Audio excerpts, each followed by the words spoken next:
பார்லமெண்ட்ல 2 houses இருக்கு, Rajya Sabha and Lok Sabha.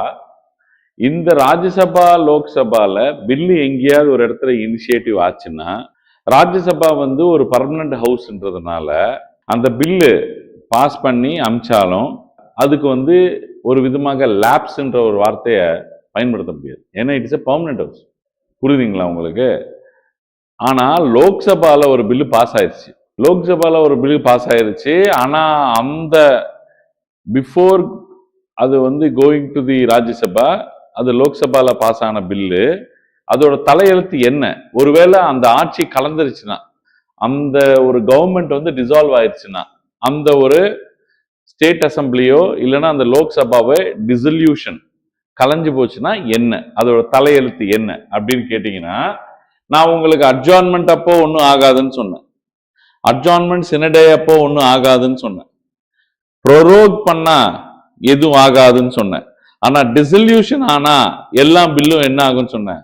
Labs ஆகும்னு சொன்னேன். அதுக்கான எக்ஸாம்பிள், எந்த பில்லு வந்து லேப்ஸ் ஆகும், எந்த சிச்சுவேஷன்ல, எந்த பில்ஸ் வந்து லேப்ஸ் ஆகாது, இதுதான் கொஸ்டின். எங்க யூபிஎஸ்சில இல்லைன்னா டிஎன்பிசில எங்க கேட்டாலும், இது இன்டர்வியூல கேட்டாலும் இதுதான் கேள்வி. இதுக்கு மேல வந்து கேள்வி வராது. 3 சிச்சுவேஷன்ல எந்த பில்லும் லேப்ஸ் ஆகாது. அட்ஜார்ன்மெண்ட் டைம்ல, சினடை டைம்ல, ப்ரோரோக் டைம்ல. டெசல்யூஷன் டைம்ல ஆறதுக்கு வாய்ப்பு இருக்கு. டெசல்யூஷன் ஒரு ஹவுஸ் தான் பண்ண முடியும். எந்த ஹவுஸ்? லோக்சபா. இங்க ஸ்டேட் லெஜிஸ்லேச்சர்ல ஸ்டேட் அசம்பிளி, ஸ்டேட் லெஜிஸ்லேச்சர், கரெக்டா? State legislative assembly.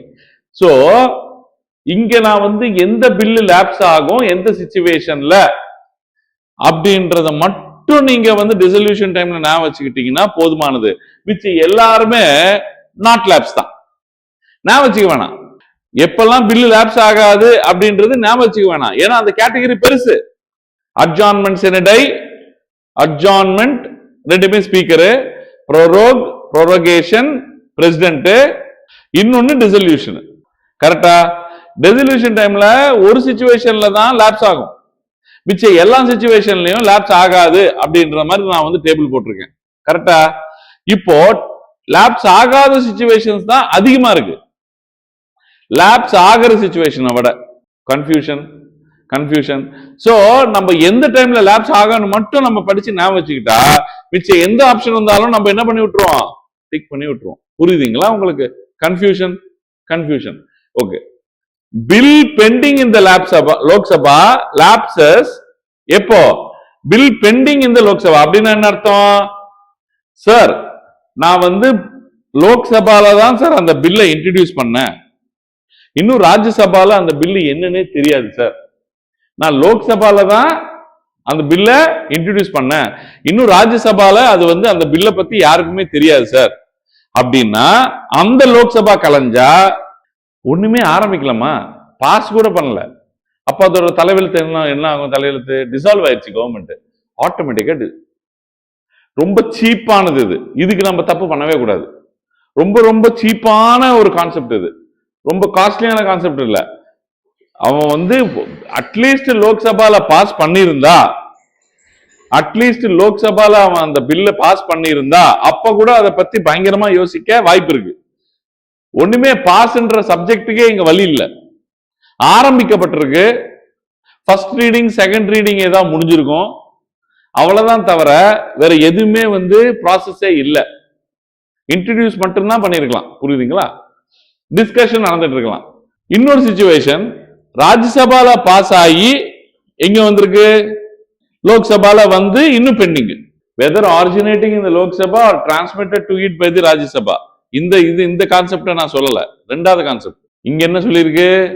லோக்சபால இன்ட்ரடியூஸ் பண்ணப்பட்டிருக்கு, சிச்சுவேஷன் நம்பர் 1. சிச்சுவேஷன் நம்பர் 2 இங்க சொன்னது லோக்சபால இன்ட்ரடியூஸ் பண்ணி பாஸ் ஆகி நான் ராஜ்யசபாக்கு அமிச்சிட்டேன். நான் அதை பத்தி பேசல. ரிவர்ஸ் சிச்சுவேஷன், ராஜ்யசபால பாஸ் ஆகி இன்னும் லோக்சபாக்கு வரல, என்ன நடக்கும்? லோக்சபாக்கு வந்துருச்சு, என்ன நடக்கும்? எது நடந்தாலும் அதோட தலையெழுத்து என்னவா இருக்கும்? கெஸ் பண்ணுங்க. நான் வந்து ஒரு பில்லு, உமன்ஸ் ரிசர்வேஷன் பில்ல நான் ராஜ்யசபால பாஸ் பண்ணிட்டேன். லோக்சபாக்கு வந்துச்சு, உள்ள வந்துருச்சு. இன்னும் லோக்சபாக்கு வரல, வந்துகிட்டு இருக்கு, அங்க பாஸ் ஆகி. என்ன சிச்சுவேஷனா இருக்கும் கெஸ் பண்ணுங்க? ஏன் ஆகாது? நாங்க ராஜ்யசபா பர்மனன்ட் ஹவுஸ்ன்ற கான்செப்டை விட்டுருங்க. ராஜ்யசபா பர்மனன்ட் ஹவுஸ்ன்றது நான் சொல்லிட்டேன், அதை விட்டுருங்க. வேற ஏதாவது ஜஸ்டிஃபைங் கான்செப்ட். அதான் நம்பி ரெண்டு சிச்சுவேஷன். நான் ராஜ்யசபால பில்ல பாஸ் பண்ணிட்டேன், இதோட ராஜ்யசபாவோட கான்செப்ட் முடிஞ்சிச்சா இல்லையா? திரும்பி ராஜ்யசபாக்கு வருமா? வராதுல்ல.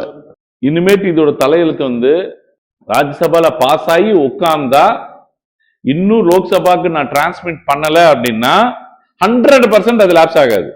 இன்னும் இங்கதான் இருக்கு, நான் இன்னும் எங்க வரல, லோக்சபாக்குள்ள வரல அப்படின்னா 100% என்ன ஆகாது, லாப்ஸ் ஆகாது. புரியுதுங்களா? நான் கேட்கிற கேள்வி வித்தியாசமான கேள்வி. ராஜ்யசபால பாஸ் ஆயிருச்சு, லோக்சபால இன்ட்ரோடியூஸ் செய்யப்பட்டது, ஏதாவது டிஃபரன்ஸ் இருக்காது ரெண்டுத்துக்கும்? சரி, இன்ட்ரோடியூஸ் பண்ணல, பாஸ் பண்ணிட்டாங்க லோக்சபால. இப்ப சொல்லுங்க, இன்னும் பிரசிடென்ட் தான் கையெழுத்து போடல. மைண்டை உட்காந்து யூஸ் பண்ணுங்க, மைண்டை வந்து கொஞ்சோண்டா வந்து சேர்ன் பண்ணுங்க, மிக்ஸ் பண்ணுங்க. இப்போ ராஜ்யசபா வந்து ஸ்டேட்ஸை ரெப்ரசென்ட் பண்ணது, பக்காவா ஒரு பில்லை பாஸ் பண்ணி உமன்ஸ் ரிசர்வேஷன் பில்லுன்னு கொடுத்துட்டான். நான் சொல்ற சிச்சுவேஷன் இன்னும் காம்ப்ளிகேட் ஆகிறேன். இன்ட்ரடியூஸ் மட்டும் பண்ணதுனால அது வந்து லாப்ஸ் ஆகாது சார், இன்னும் ராஜ்யசபால இருக்கு சார் அப்படின்றீங்க. மூணு சிச்சுவேஷன். அப்போ நீங்க சொன்ன மாதிரினா ராஜ்யசபா பாஸ் ஆயிருச்சு, அங்கேயே பில் இருக்கு. ராஜ்யசபால பாஸ் ஆகி லோக்சபாக்குள்ள வந்து சும்மா இருக்கு. ராஜ்யசபால பாஸ் ஆகி மூணாவது, லோக்சபால வந்து பாஸ் ஆயிருச்சு, வெயிட் பண்ணுப்பா. என்ன, ராஜ்யசபால வந்து பாஸ் ஆயிருச்சு, மூணாவது சிச்சுவேஷன். நாலாவது சிச்சுவேஷன், ராஜ்யசபாலையும் பாஸ் ஆயிருச்சு, லோக்சபாலையும் பாஸ் ஆயிருச்சு, பிரசிடென்ட் கிட்ட போய் கையெழுத்து போடுறதுக்கு வெயிட் பண்ணிட்டு இருக்கு. நாலாவது சிச்சுவேஷன். யோசிங்க, ஃபர்ஸ்ட் உங்க மைண்ட்ல இருக்கிறதெல்லாம் வெளியே வரட்டும். மொத்த 4 சிச்சுவேஷன் கொடுத்துருக்கேன். இங்க மட்டும்தான் கிரே ஏரியா, வேற எதுவுமே கிரே ஏரியா இல்ல. எலெக்ஷன் டைம்ன்றது மாதிரி வராது தம்பி. இது வந்து இந்த சிச்சுவேஷன் இஸ் குளோபல், யூனிவர்சல். அந்த டைம் இந்த டைம்னு எதுவுமே இருக்காது. ஆட்சி கலைஞ்சாதான் இங்க பிரச்சனையே. அதான் நான் சொல்லிட்டு இருக்கேன். இங்க ஒரு பில் இருக்கு, ராஜ்யசபால திரும்பி சொல்றேன், 4 சிச்சுவேஷன். ராஜ்யசபால பில் பாஸ் ஆயிருச்சு, அங்கேயே இருக்கு. ராஜ்யசபால பில் பாஸ் ஆகி லோக்சபாக்கு வந்து அங்கேயே இருக்கு. ராஜ்யசபால பில் பாஸ் ஆகி லோக்சபாலையும் பில் பாஸ் ஆயிருச்சு, ஆனா பிரசிடென்ட் கிட்ட போல. ராஜ்யசபால பில் பாஸ் ஆகி லோக்சபாலையும் பில் பாஸ் ஆகி பிரசிடென்ட் கிட்ட போயிட்டு கையெழுத்து போட வெயிட் பண்ணிட்டு இருக்கு. ஆட்சி லோக்சபா கலைஞ்சிருச்சு. எல்லா டைம்லயும் இந்த 4 சிச்சுவேஷன்ல லோக்சபா கலைஞ்சிருச்சு. 4 சிச்சுவேஷன்லயும் லோக்சபா கலைஞ்சிருச்சு, டிசால்வ்டு. புரியுதா உங்களுக்கு? இதுல என்ன கவரா இருக்குன்னு பாருங்க. இதுல என்ன கவரா இருக்குன்னு மட்டும் பார்ப்போம். 4 சிச்சுவேஷன் கையில வச்சிருக்கீங்க நீங்க. எத்தனை? 4 situations. A bill pending in the Lok Sabha lapses whether originating in the Lok Sabha or transmitted to it by the.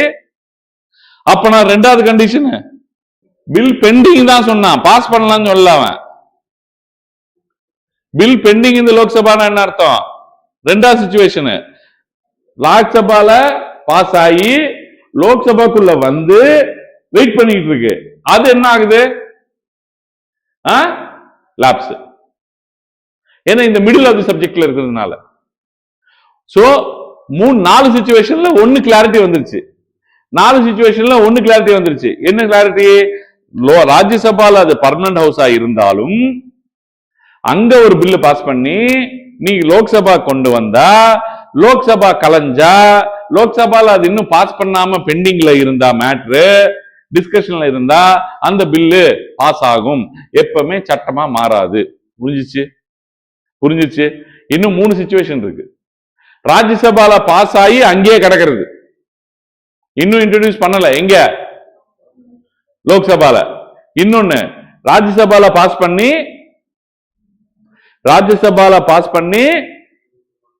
லோக்சபால introduce பண்ணி அது பாஸ் ஆகி அங்கேயே கிடக்குது. அப்படின்னா ராஜ்யசபால இருந்து கம்ப்ளீட்டா லோக்சபாக்கு வந்து லோக்சபாலையும் பாஸ் ஆகி அங்கேயே கிடக்குது. எங்க போல? பிரசிடென்ட் கிட்ட போல. இந்த சிச்சுவேஷன் நம்மளுக்கு தெரியாது. ராஜ்யசபால பாஸ் ஆகி லோக்சபாலையும் பாஸ் ஆகி பிரசிடென்ட் கிட்ட போய் கையெழுத்து போட வெயிட்டிங். அந்த கேப்ல என்ன ஆயிடுச்சு? லோக்சபா கலந்துச்சு. இந்த 3 சிச்சுவேஷன் நம்மளுக்கு தெரியாது. இப்போ 1 மட்டும் கிளாரிட்டி வந்துருச்சு. 4ல 1 கிளாரிட்டி வந்துருச்சு. அடுத்தது point, a bill passed by the Lok Sabha but pending in the Rajya Sabha இது நம்மளுக்கு தேவையில்ல. இது நம்ம சிச்சுவேஷன்லயே இல்ல. இது நம்ம சிச்சுவேஷன்லயே இல்ல. ஆப்வியஸ்லி லோக்சபால ஒரு மேட்டர் பாஸ் ஆகி ராஜ்யசபாக்கே இன்னும் போகாம இருக்கு அப்படின்னா, ராஜ்யசபா அது என்ன ஆனாலும் சரி, கவர்மெண்ட் டிசால்வ்டு, சப்ஜெக்ட் க்ளோஸ்டு இங்க வரும்.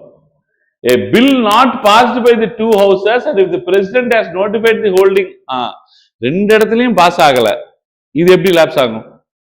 ஒரு இடத்துலயும் இன்னும் லாப்ஸே ஆகல, ஜாயிண்ட் சீட்டிங் கூப்பிட்டு ரெண்டு பேருமே அக்ரிமெண்ட்டுக்கு வர மாட்டேங்கிறாங்கன்னு, இது பாஸ் ஆகாது. இப்பதான் இன்னும் டிஸ்கஷன்.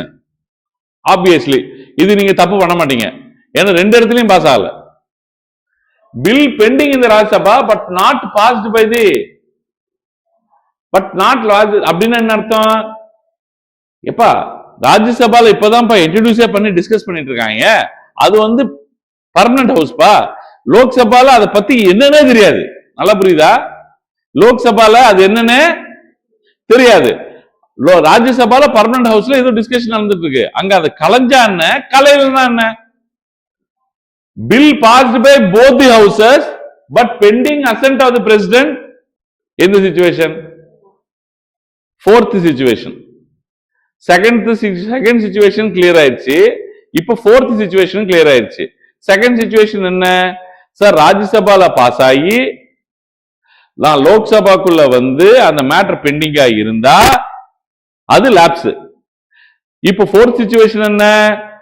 ராஜ்யசபால பாஸ் ஆகி லோக்சபால பாஸ் ஆகி பிரசிடென்ட் கிட்ட போயிட்டு அப்ரூவலுக்காக வெயிட் பண்ணா அது லாப்ஸ் ஆகாது. அது லாப்ஸ் ஆகாது. ஏன்னா matter is in the president's court. புரியுதுங்களா? President is a continuous body. So ஒரு கண்டினியூஸ் பாடி கிட்ட பில் இருந்தா இட் வில் நாட் லாப்ஸ். ஆனா ஒரு சிச்சுவேஷன்ல மட்டும் லாப்ஸ் ஆகும் கண்டினியூஸ் பாடியில. எப்படி? லோக்சபால மேட்டர் டிஸ்கஸ் பண்ணப்பட்டு பாஸ் ஆகி ராஜ்யசபால டிஸ்கஷன் நடந்துட்டு இருக்கு, அது லாப்ஸ் ஆகும். ஏன்னா லோக்சபாவே இல்ல, அவங்களே பாஸ் பண்ணவங்களே இல்லடா, நம்ம என்ன டிஸ்கஸ் பண்ணணும்னு சொல்லிட்டு ராஜ்யசபாக்காரன் என்ன பண்ணுவான்? பேச மாட்டான். இப்போ செகண்ட் ஃபோர்த் சிச்சுவேஷன் கிளியர் ஆயிடுச்சு. இப்போ எந்தெந்த சிச்சுவேஷன் இன்னும் கிளியர் ஆகணும்? லோக்சபால பாஸ் ஆகி லோக்சபாவிலேயே இருக்கு, இன்னும் ராஜ்யசபால போகவே இல்லை, ஆப்வியஸ்லி லாப்ஸ் ஆயிரும். இப்ப இதெல்லாம் படிக்கும் போது உங்களுக்கு அது புரிஞ்சிருக்கும். ஆப்வியஸ்லி அது என்ன ஆகும்? லாப்ஸ் ஆயிரும். அது இன்னும் இங்க மேட்டர் வெளியே போவே இல்லை, நீ மட்டும்தான் பாஸ் பண்ணி வச்சிருக்காத. அது ஈக்குவல் டு எந்த சிச்சுவேஷன்னா, ராஜ்யசபால இருந்து பில்ல பாஸ் பண்ணி லோக்சபால வந்து ஒரு பில் இன்ட்ரோடியூஸ் பண்ணா எப்படி இருக்குமோ அந்த மாதிரி. அதே மாதிரி bill passed by the Lok Sabha but pending in the Rajya Sabha. அந்த சிச்சுவேஷன் தான் என்ன situation? First situation. Bill passed by the Rajya Sabha, Lok Sabha, introduced in Rajya Sabha or not introduced in Rajya Sabha doesn't matter. நான் லோக்சபால பில்ல பாஸ் பண்ணிட்டேன், நான் வந்து ராஜ்யசபால இன்ட்ரோடியூஸ் பண்ணல, அந்த கதையெல்லாம் எனக்கு வேணவே வேணாம். அந்த கன்ஃபியூஷன் இருக்கக்கூடாது. சோ ஃபர்ஸ்ட் சிச்சுவேஷன் நம்பர் 1, நம்மளோட 4 சிச்சுவேஷன் இதை விட்டுட்டு, சார் நான் லோக்சபால பில்ல இன்ட்ரோடியூஸ் பண்ணி கும்மா உட்கார வச்சிருக்கேன், லாப்ஸ். லோக்சபால பில்ல இன்ட்ரோடியூஸ் பண்ணி பாஸ் பண்ணிட்டேன், ராஜ்யசபாக்கு இன்னும் அனுப்பல, லாப்ஸ்டு. நான் பில்ல இன்ட்ரோடியூஸ் பண்ணிட்டேன், லோக்சபால பாஸ் பண்ணிட்டேன், நான் ராஜ்யசபாக்கு அனுப்பிச்சிட்டேன், ராஜ்யசபால பெண்டிங், அப்ப டிசால்வ் ஆயிடுச்சு லோக்சபா, லாப்ஸ். நான் பில்ல லோக்சபால இன்ட்ரோடியூஸ் பண்ணி பாஸ் பண்ணி ராஜ்யசபால இன்ட்ரோடியூஸ் பண்ணி பாஸ் பண்ணி அந்த சிச்சுவேஷன் நான் இன்னும் எக்ஸ்பிளைன் பண்ணல. அந்த சிச்சுவேஷன் நான் இன்னும் எக்ஸ்பிளைன் பண்ணல. இது என்னவா இருக்கும்? லோக்சபால பில்ல இன்ட்ரோடியூஸ் பண்ணி பாஸ் ஆயிடுச்சு, ராஜ்யசபால இன்ட்ரோடியூஸ் பண்ணி பாஸ் ஆயிடுச்சு, நான் இன்னும் பிரசிடென்ட் கிட்ட அனுப்பல. அனுப்புனதுக்கு எக்ஸ்பிளைன் பண்ணிட்டான்னா அனுப்பாதது என்ன ஆகும்? புரியுதுங்களா உங்களுக்கு? பிரசிடென்ட் கிட்ட அசென்ட்டுக்கு போனா மட்டும்தான் accepted, otherwise it is lapse. அது ராஜ்யசபால பாஸ் ஆனாலும் சரி, லோக்சபால ஒரு பில்ல தொட்டு ப்ராசஸ் லோக்சபால ஆரம்பிச்சு அது பாஸ் ஆகி வந்தாலும் சரி, ஃபெயில் ஆயிடுச்சுன்னா விட்டுருங்க, இன்ட்ரடியூஸ் ஆனாலும் சரி, அது பாஸ் ஆகி ராஜ்யசபாக்கு வந்தாலும் சரி, அது பாஸ் ஆகி ராஜ்யசபாக்கு வந்து ராஜ்யசபாலையும் பாஸ் ஆனாலும் சரி, என்ன ஆனாலும் சரி பிரசிடென்டோட அசன்ட். ஆனா இங்க அந்த கிரே ஏரியாவை நிஜமாலேயே எப்படி வந்து ஹேண்டில் பண்ண போறாங்கன்றது எனக்கு தெரியல. சாதாரணமா ராஜ்யசபால பாஸ் ஆயிருச்சுன்னா பிரசிடென்ட் கிட்ட போன மாதிரி தான் கணக்கு. நான் இதுதான் கிரே ஏரியா, நான் உனக்கு எக்ஸ்பிளைன் பண்ண விரும்புறேன். இந்த சிச்சுவேஷன் வந்ததே இல்லை. இந்த சிச்சுவேஷன் இப்போ வரைக்கும் இந்த இந்தியன் கவர்மெண்ட்ல வந்ததே இல்லை. புரியுதுங்களா? ஆனா ராஜ்யசபால பாஸ் ஆகி ஒரு பில்லு வெயிட் பண்ணுது அப்படின்னாலேயே அது பிரசிடென்ட் கிட்ட போன மாதிரி தான் கணக்கா எடுக்கிறாங்க. ஆனா ஆக்சுவலி நம்ம ஒரு கன்க்ளூஷன் எடுத்தோம். ராஜ்யசபால லோக்சபால பாஸ் ஆகி ராஜ்யசபாலையும் பாஸ் ஆகி பிரசிடென்ட் கிட்ட போகாம இருக்கு. பிரசிடென்ட் கிட்ட போகாம இருக்கு. அந்த மாதிரி கான்ஸ்டிடியூஷன் எடுத்துக்கல. மீனிங் எப்படி எடுத்துக்கிட்டாங்க அப்படின்னா, பிரசிடென்ட் லோக்சபால பாஸ் ஆகி ராஜ்யசபாலையும் பாஸ் ஆகினா ஆட்டோமேட்டிக்கா பிரசிடென்டோட அசன்ட்டுக்கு வெயிட் பண்ற மாதிரி தான் கணக்காக இன்டர்பிரேஷன். அப்படின்னா அந்த சிச்சுவேஷன் இல்ல. எந்த சிச்சுவேஷன்? அந்த gap. There is a grey area. There is a grey area. நான் சொல்ற மாதிரி சிச்சுவேஷன் இன்னும் ஹேண்டில் பண்ணல. லோக்சபால பாஸ் ஆயிருச்சு, ராஜ்யசபாலையும் பாஸ் ஆயிருச்சு, பிரசிடென்டோட ஹவுஸுக்கு பிரசிடென்டோட சிக்னேச்சருக்கு ஆன் தி வேல இருக்கு அப்படின்ற சிச்சுவேஷன் வரவே இல்லை. எப்படி எடுத்துக்கிறாங்கன்னா, இங்க பாஸ் ஆகி இங்க பாஸ் ஆனாலேயே இவரோட கையெழுத்துக்கு பெண்டிங் மாதிரி தான் கணக்கு. சோ டெக்னிக்கலி அதனால்தான் உங்களை சொல்ல வச்சேன். நியாய பிரகாரம் அது லேப்ஸ் ஆகணும்.